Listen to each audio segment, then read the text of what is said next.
जय हिंद दोस्तों, जय हिंद बच्चों। आज हम जयपुर डिस्ट्रिक्ट के अंदर जो हाफ ईयरली का पेपर हुआ है पॉलिटिकल साइंस का, उसके ऊपर बात करेंगे। इससे आपको बोर्ड परीक्षा के लिए काफ़ी इंपॉर्टेंट क्वेश्चन है वो भी मिल जाएंगे और इस पेपर को हम साथ में सॉल्व भी कर लेंगे। अब जैसा कि आपको पता है, राजस्थान में जो हाफ ईयरली का पेपर होता है, नॉन प्रैक्टिकल जो सब्जेक्ट होता है वो 70 नंबर का होता है, क्योंकि 10-10 नंबर के 3 टेस्ट हो जाते हैं। 3.25 घंटे का टाइम होता है, जैसा कि बोर्ड परीक्षा में भी 3.25 घंटे का टाइम होता है। पहला जो प्रश्न है इसमें वो ऑब्जेक्टिव है और पहला प्रश्न है कि सोवियत संघ का विघटन हुआ तो कब हुआ था सोवियत संघ का विघटन? सी ऑप्शन 1991 के अंदर। दूसरा प्रश्न है कि निम्न में से कौन सा देश आसियान के संस्थापक देशों में शामिल नहीं था? तो आपको आसियान के जो 5 संस्थापक सदस्य देश हैं उनके नाम पता होना चाहिए। तो उसमें से कौन सा नहीं है जो यहाँ पर दिए गए हैं 4? तो सी ऑप्शन यानी वियतनाम, ये संस्थापक सदस्य देश है, वो नहीं था। अगला प्रश्न है कि सुरक्षा परिषद के स्थायी सदस्यों की संख्या बताइए। तो कितनी होती है सुरक्षा परिषद के स्थायी सदस्यों की संख्या? 5। अगला प्रश्न है कि राज्य पुनर्गठन अधिनियम कब पारित हुआ भारत के अंदर? राज्य पुनर्गठन अधिनियम एक्ट की बात हो रही है। When was the state recognization enacted? तो इसका सही उत्तर क्या हो जाएगा? वो है ऑप्शन डी हो जाएगा, 1956 के अंदर। अगला प्रश्न है कि भारत ने शुरुआती दौर में विकास की जो प्रक्रिया अपनाई उसमें निम्न में से कौन सा विचार शामिल नहीं था? पाठ के पीछे के अंदर भी ये प्रश्न दिया हुआ है, तो कौन सा नहीं था इसमें? सही उत्तर हो जाएगा वो है उदारीकरण, लिबरलाइजेशन। बाकी तो सारे ही थे, तो ये इसमें शामिल है, वो नहीं था।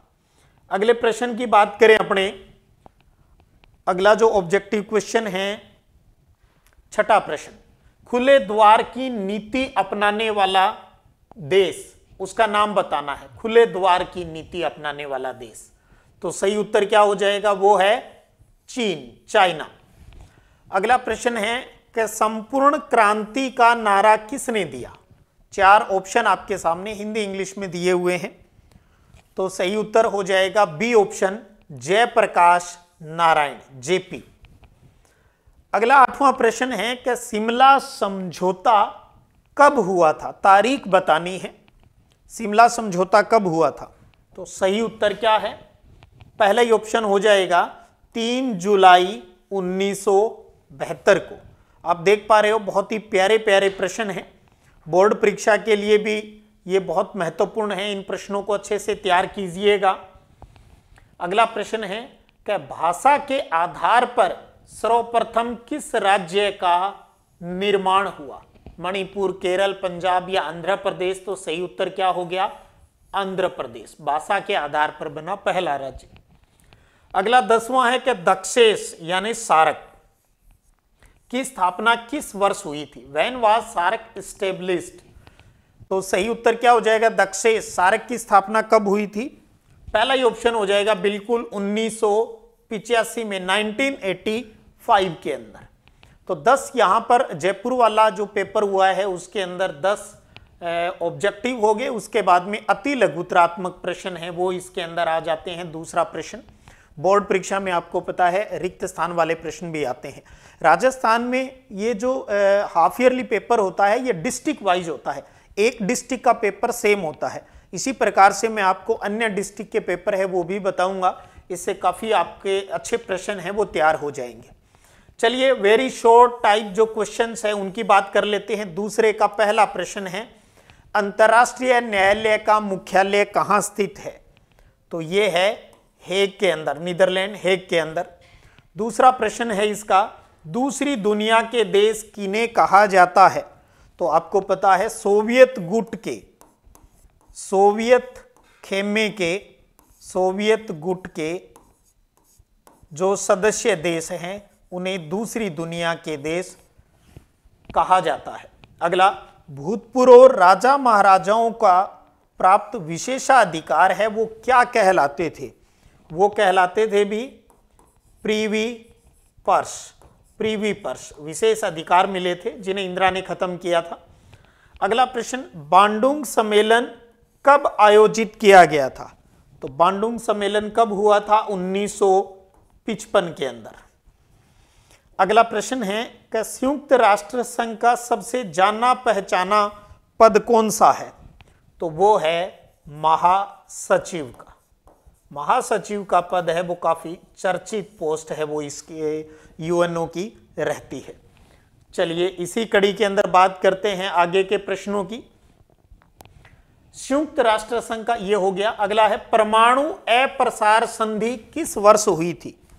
परमाणु अप्रसार संधि तो 1968 के अंदर हुई थी भी। ये क्या भारत की आजादी के बाद सबसे प्रमुख चुनौती क्या थी? सबसे प्रमुख 3 चुनौतियां आपने मेन पढ़ी है, सबसे प्रमुख की बात है तो आप वही लिखेंगे, देश को एकता के सूत्र में बांधना, ये प्रमुख चुनौती थी। उसके बाद में आपको पता है लोकतंत्र वाली भी है। अगला प्रश्न, किस मुकदमे में संविधान के मूलभूत ढांचे की अवधारणा का सिद्धांत प्रतिपादित हुआ? बहुत ही चर्चित एक केस रहा है और उसका नाम है केशवानंद भारती। केशवानंद भारती। ऑब्जेक्टिव जो अपने प्रैक्टिस करते हैं, आपको पता है ये लगभग सारे क्वेश्चन अपनी प्रैक्टिस सीरीज से ही आए हैं। तो आप बच्चों को कहना चाहूँगा जो इस वीडियो क्लास पर नए हैं या इस चैनल पर नए हैं, तो यहाँ MCQ प्रैक्टिस सीरीज भी है, चैप्टर वाइज, पुरानी भी है नई भी है, आप उनको जरूर अभ्यास में ले लीजिएगा। अगला है, भारत में अर्थव्यवस्था के किस स्वरूप को स्वीकार है वो किया गया है? तो भारत के अंदर कौन सी अर्थव्यवस्था चलती है? मिश्रित अर्थव्यवस्था है, जिसके अंदर समाजवाद और पूंजीवाद दोनों का मिश्रण देखने को मिलता है। अगला प्रश्न है, ताशकंद समझौता किन देशों के मध्य हुआ था? ताशकंद समझौता है वो भारत, इंडिया और पाकिस्तान के बीच हुआ था। तो ये आपके प्रश्न हो गए, दूसरे के वन लाइनर क्वेश्चन हो गए। इसी कड़ी में अब बात करते हैं लघुतरात्मक प्रश्नों की, शॉर्ट क्वेश्चंस की बात करें। और क्रम संख्या में हो गया अपना तीसरा कि सोवियत संघ के विघटन का तात्कालिक कारण क्या था? 2 नंबर वाले प्रश्न स्टार्ट हो गए हैं यहाँ पर।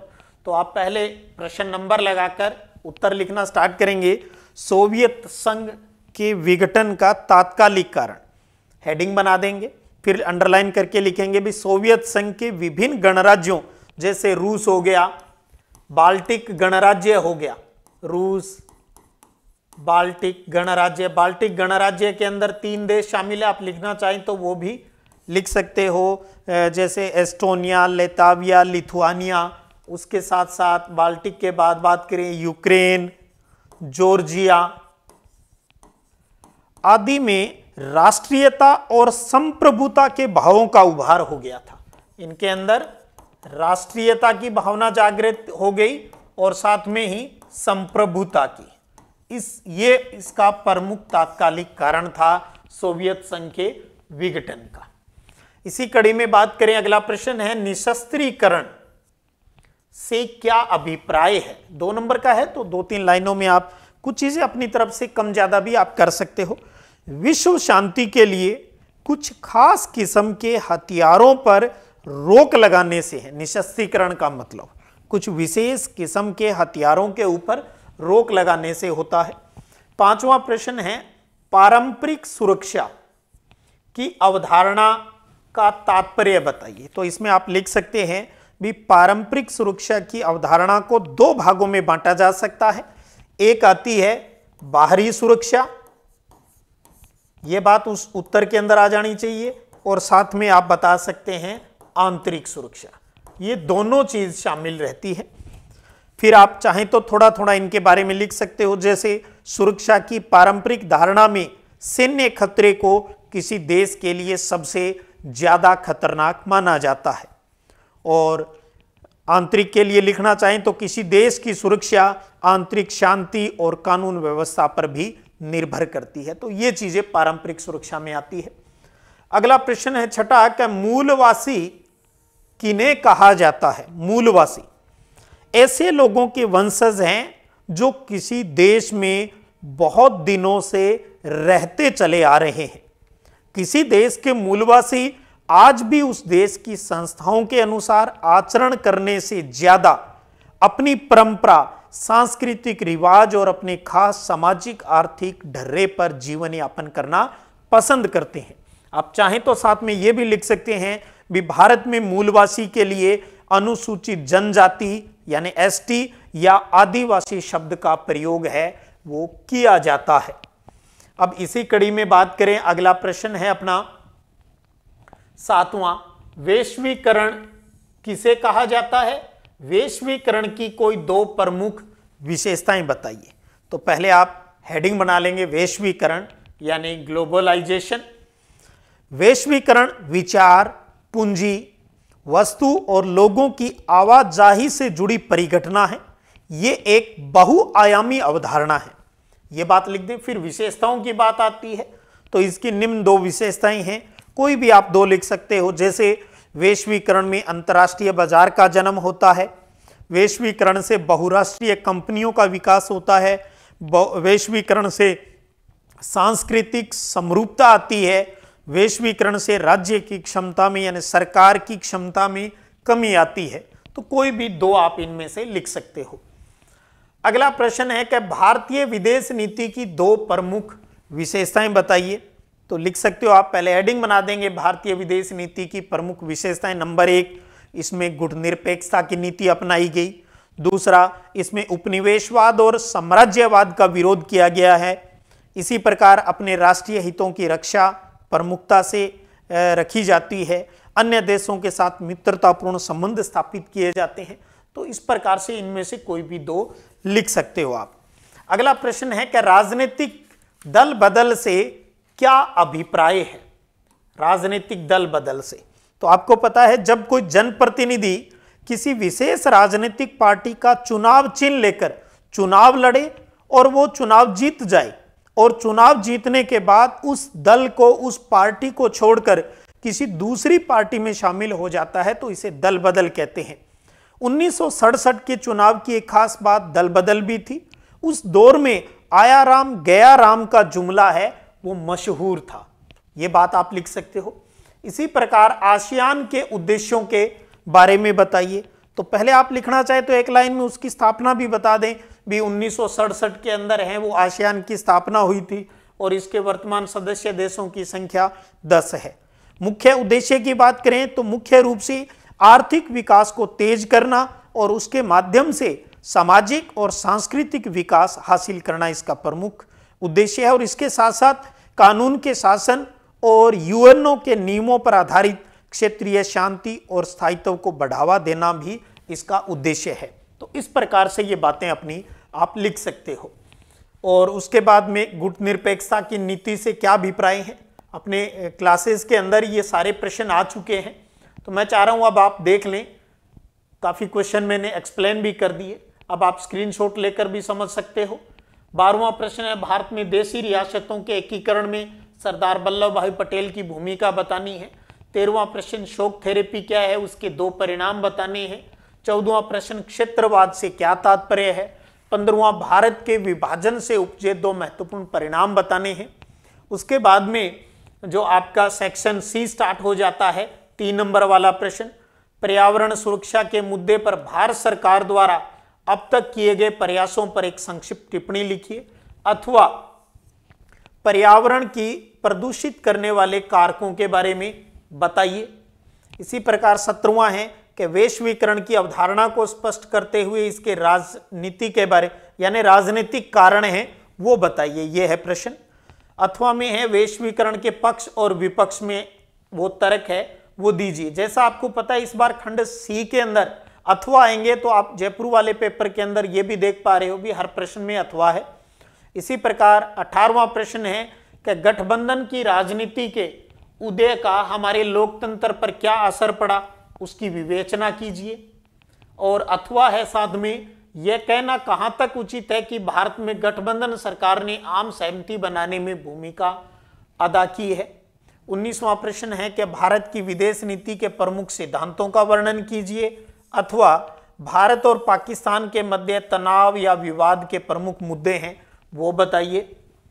इसी प्रकार 20वां प्रश्न है बांग्लादेश में लोकतंत्र की स्थापना की प्रक्रिया की विस्तृत विवेचना कीजिए, अथवा है नेपाल में लोकतांत्रिकरण की प्रक्रिया की समीक्षात्मक विवेचना है वो कीजिए। ये प्रश्न आप कर सकते हो, अथवा वालों में से कोई एक करना होता है। इसी प्रकार आप देखेंगे 21वां प्रश्न है कि संयुक्त राष्ट्र संघ के संगठन पर प्रकाश डालते हुए इसके प्रमुख अंगों के बारे में बताइए, अथवा भारत चीन के बीच संघर्ष के मुद्दों पर प्रकाश डालिए। लास्ट प्रश्न है 22वां कि क्षेत्रीय असंतुलन भारत में क्षेत्रवाद का प्रमुख जनक है, समझाना है इस बात को, या फिर अथवा है भारत में नए राज्यों के निर्माण संबंधी दृष्टिकोण के बारे में बताइए। तो इस प्रकार जयपुर के अंदर जो पॉलिटिकल साइंस का हाफ ईयरली का पेपर हुआ है उसको भी आपने अच्छे से जान लिया। उम्मीद करता हूं इससे भी आप काफ़ी इंपॉर्टेंट क्वेश्चन है वो आपके पास मिल जाएंगे। इन प्रश्नों को भी जरूर एक बार अभ्यास में ले आइएगा। तो इसी प्रकार ज्योग्राफी, पॉलिटी और हिस्ट्री के जैसे जैसे डिस्ट्रिक्ट वाइज पेपर मिलते जाएंगे आपको मैं बताता रहूँगा। प्रमुख उद्देश्य ये है ताकि बोर्ड परीक्षा के लिए आपके पास अच्छे प्रश्नों का संग्रह हो जाए और आप भी अपना इवेल्युएशन है वो इनसे कर सकें। चलिएगा फिर मिलते हैं अगले वीडियो क्लास में, और अपने दोस्तों को वीडियो जरूर शेयर किया करो ताकि आपके दोस्त हैं वो भी आपके साथ अपने सपने को अब की बार 90 पार उसको अचीव कर सकें। तो फिर मिलते हैं, तब तक जय हिंद, जय भारत, जय जवान, जय किसान।